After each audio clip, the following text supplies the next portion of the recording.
South ఆఫ్రికాతో test సిరీస్ను 1-1తో draw చేసిన తర్వాత ఇండియన్ క్రికెట్ అభిమానులను మరింత ఖుషి చేసింది బీసీసీఐ. అది ఎలాగంటే ఆఫ్ఘనిస్తాన్తో 3 టీ20ల సిరీస్ కోసం ప్రకటించిన జట్టులో భారీ మార్పులు చేస్తూ ఎన్నో అనుమానాలకు అయోమయాలకు ఫుల్ స్టాప్ పెట్టింది. టీమిండియా రెగ్యులర్ కెప్టెన్ రోహిత్ శర్మతో పాటు టీమిండియా సూపర్ స్టార్ విరాట్ కోహ్లీలను మళ్లీ టీ20లోకి తీసుకొచ్చింది.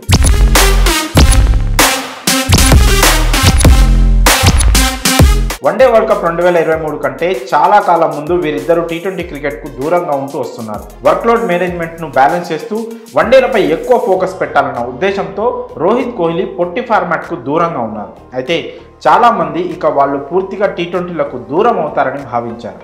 ఈ ఏడాది టీ20 వరల్డ్ కప్ 2024 ఉండడంతో రోహిత్ కోహ్లీ టీ20 ఫ్యూచర్ ఏంటనే విషయంపై తీవ్ర స్థాయిలో చర్చ జరిగింది.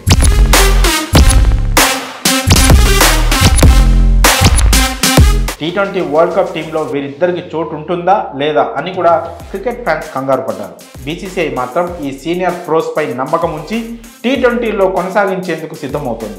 ఆఫ్ఘనిస్తాన్తో జరిగే సిరీస్కు కోహ్లీ, రోహిత్ను ఎంపిక చేయడంతో ఇక వీళ్ళిద్దరూ టీ20 ప్రపంచ కప్ ఆడతారనే విషయం స్పష్టమైంది. అయితే మరి టీ20లో చాలా గ్యాప్ తర్వాత ఆడుతున్న వీరిద్దరిపై చాలా అంచనాలే ఉన్నాయి. ఎలా ఆడతారో అనే అనుమానం కూడా ఉంది. దీంతో వీళ్ళ పాత టీ20 రికార్డ్స్ను ఒకసారి పరిశీలిస్తే ఆఫ్ఘన్కు దిమ్మ తిరగడం ఖాయంగా కనిపిస్తోంది.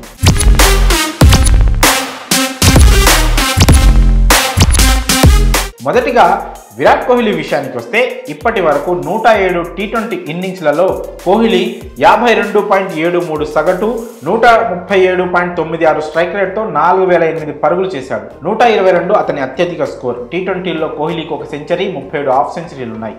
ఇప్పటి వరకు 356 ఫోర్లు, 117 సిక్స్లు బాదాడు. ఇక రోహిత్ శర్మ స్టాట్స్ తీసుకుంటే రోహిత్ ఇప్పటి వరకు 140 టీ20 ఇన్నింగ్స్లలో 31.32 సగటు, 139.24 యావరేజ్తో 3853 పరుగులు చేశాడు. 118 అతని అత్యధిక స్కోర్. ఇప్పటి వరకు టీ20లో 4 సెంచరీలు, 29 హాఫ్ సెంచరీలు చేశాడు. 348 ఫోర్లు, 182 సిక్స్లు బాదాడు. మరి ఈ స్టాట్స్ చూస్తుంటే వీళ్ళిద్దరూ నిఖార్సైన టీ20 బ్యాటర్లుగానే కనిపిస్తున్నారు. మరి ఇదే టెంపోను కొనసాగిస్తే టీ20 వరల్డ్ కప్లోనూ రోకో జోడీ దుమ్ము రేపే అవకాశం ఉంది. మరి రోహిత్ శర్మ, విరాట్ కోహ్లీ టీ20 స్టాట్స్ పై మీ అభిప్రాయాలను కామెంట్స్ రూపంలో తెలియజేయండి.